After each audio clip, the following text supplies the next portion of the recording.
Hello, parents. My name is David Honda, and I'm your child's math teacher. Uh, we're deep enough into the school year. I thought it was about time to put some information together to elaborate on that syllabus I sent home pretty close to back to school night.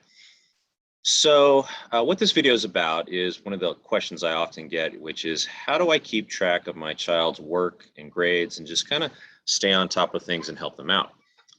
So I thought I'd talk a little bit about what's in my syllabus and elaborate on some of the things so that you had a better idea of how you could go about this. Okay. So first off, where to look. This year I'm doing things where I'm trying to keep basically two different aspects of the class separate. The first aspect, of course, is the kids demonstrating to me what they understand. What have they learned from my class? And so for that, the things that show me that understanding are things like tests and quizzes and assessments. Well, what I'm going to do this year is I'm keeping those things strictly in PowerSchool. Okay, so that part's pretty much what you'd expect. You can log into PowerSchool with your parent account and you can look up your child's grades at any time. If you do need more information for that, you can contact me or contact the office. I believe we have a new site this year, so I'm not 100% sure, but in years past, if you go to our school website, there's a place where you can contact the school and get your PowerSchool account information. Okay, but for a lot of you, you already have that. So basically, when it comes to showing me what they understand in their academic grade, you look on PowerSchool. Now, completely separate is Google Classroom. Google Classroom is where I'm using it to keep track of everything else. A place for the kids to look up their assignments, a place for them to submit it, a place for you to look things up. And so that's the part I want to explain here, because oftentimes by the time you guys get the grades, it's a little too late to be doing anything. You're having to backpedal with your kids to try to have them do retakes or things like that. Whereas if we kind of look at their work as they progress, those things don't happen. All right, so Google Classroom. All the kids have Google Classroom accounts through the district. The one thing is that it's very limited in terms of parent access. I think a lot of it has to do with privacy issues. So at most, what you can do on your end is contact your teacher, give them your email, and have them sign up for summary reports. So essentially what you do is you contact the teacher, you give them the email you'd like to use, and they will send you an invite to the classroom for your child only. And that summary, you can set it to give you a daily summary, a weekly summary, whatever you like. But then in your email, you'll get something that looks like this. And this shows us things like what was assigned, what's been turned in, stuff like that. But that's it.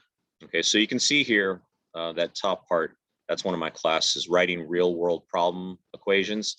The due date's in the corner. For me, I break it down step by step in terms of what I'm expecting. Down below there, next to my head here, there's announcements. So some of the things from yearbook are posted, but that's all you'll get. It doesn't really show what's been turned in, what's been submitted, things like that. So you just get more of what's been assigned.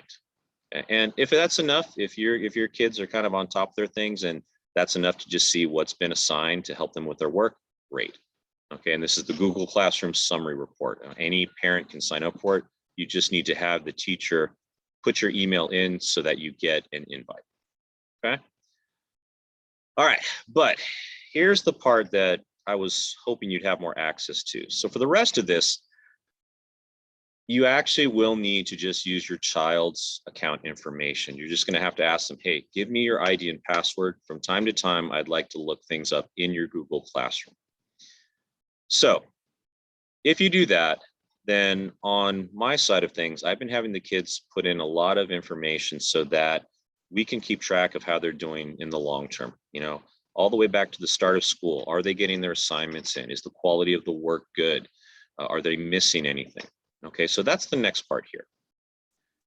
So this screen shows Google Classroom. Okay, this is what the kids see. They see the announcement stream, they see a classwork tab, and they see people, that upper top part there. The part I'm concerned with is classwork. That's what I'm showing you here. So I'm in the classwork tab, and you can see our most current chapter, chapter 1 equations.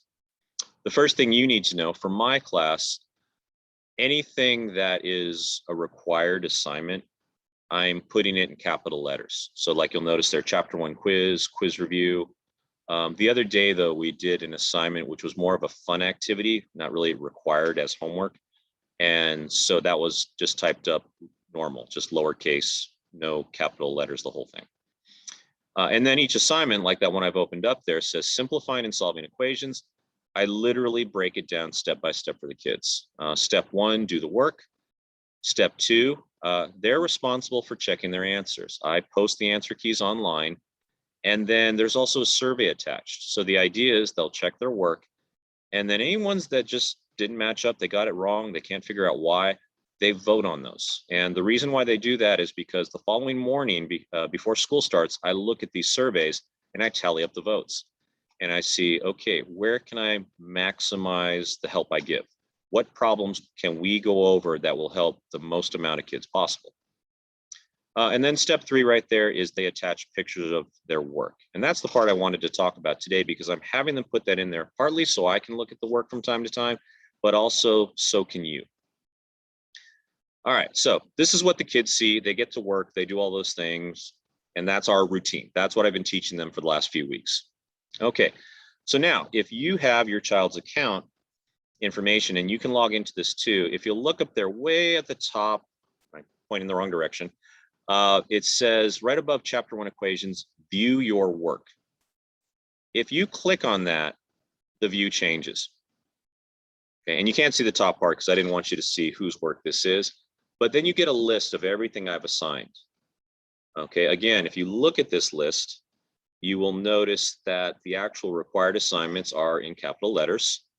There's some there like solve me puzzles, spending points. Those are in lowercase, so those weren't required assignments. So it's those capital letter ones you want to pay attention to. Now, here's where it gets a little tricky. Of course, if it says missing, that's a problem because they never even electronically submitted anything. But don't just look for missing. Okay, what we want to see is over to the right-hand side, the words turned in, but also that they've attached something. Okay, because unfortunately, I've had kids in the past who kind of, once they've been in class, they kind of understand the system. And what they'll do is they'll click that turn in button without actually turning anything in. And so people will look at it and go, oh, this is all turned in, it looks good. So what you should really be looking for is not only that turned in mark over to the right, but right next to the title of the assignment, you should see those little paper clips. That means work's been attached, which you can actually open up and look at. I'm having the kids submit everything digitally. In other words, they take digital pictures of their work, so I can just look at it on my computer, whether I'm home or at school. I can just kind of scan over their work, make comments if necessary, just look to see, are they doing things that are required of them. So for example, right next to me here, down at the bottom, we've got submitting work and reviewing simplifying expressions. It's in capital letters, so it was a required assignment. I chose this one because over to the right, it says turned in, but when you click it open, it says no work has been attached. Okay, so that tells me one of two things. Either they did the work, but maybe it was too early in the year and they just didn't understand how to attach the work digitally, or maybe they just didn't do the work. Okay, so to me, that's a warning sign. Okay, those other ones higher up, let me take one here. Third one from the top, simplifying and solving equations. I see a little paper clip with a 2 there. Okay, if I could open this up, this is just a picture, not the actual site, but if I were to open that up, what I would see is 2 pictures of their work. And if you really wanted to look closely at the quality of their work, you can actually open up pictures and see the work. So that's how I recommend seeing if they're keeping up to date on their responsibilities. Over the right, look for that turned in mark, but also look next to the title to see, did they attach things? Okay, and if you really want to take a look, open it up and see, are there attachments there? All right, so it should look like this. Answer keys and undoing equations. I opened this one up. Over to the right, it says turned in. And then you can see here, they submitted to me 3 pictures. Again, if this was the website, I could open up these pictures and actually zoom in and look at their work, which I sometimes do. Oftentimes, since they're checking their own work on the answer key, they ask the questions, we deal with it then. But This is a way for you to see, is the work getting turned in? Okay. Now, one other thing is be careful. Don't just look for the paper clips. I haven't figured a way around this yet, but on this last slide, you'll notice right next to my head here, solving multi-step equations. Ignore that box. I'm deleting out the kid's name. There are attachments that are already included. This was an assignment I posted, but that paper clip was not assigned, was not attached by the student. That paperclip attachment was the original worksheet. I post that there for kids who are absent and so they can keep up with things. So let's say I had a kid who was out sick one day, missed the solving multi-step equations lesson. Well, they can go back, watch my tutorials, go to Google Classroom, and then the assignment is here for them to print out. So just be aware that sometimes the attachments are my attachments and not attachments of the work the kids have submitted. So it is good to occasionally not just look for the paper clips, but actually open the assignments and do you see student attachments there as opposed to just the original blank worksheets. All right. So this is a way to track work. It's also for way, one aspect of their citizenship, are they holding up to their responsibilities, aside from what happens in class, at home, outside of school, are they keeping up on Google Classroom here and staying on top of things? I hope this helps a little bit. Like I said, what we're doing is PowerSchool is all about understanding and their academic grade.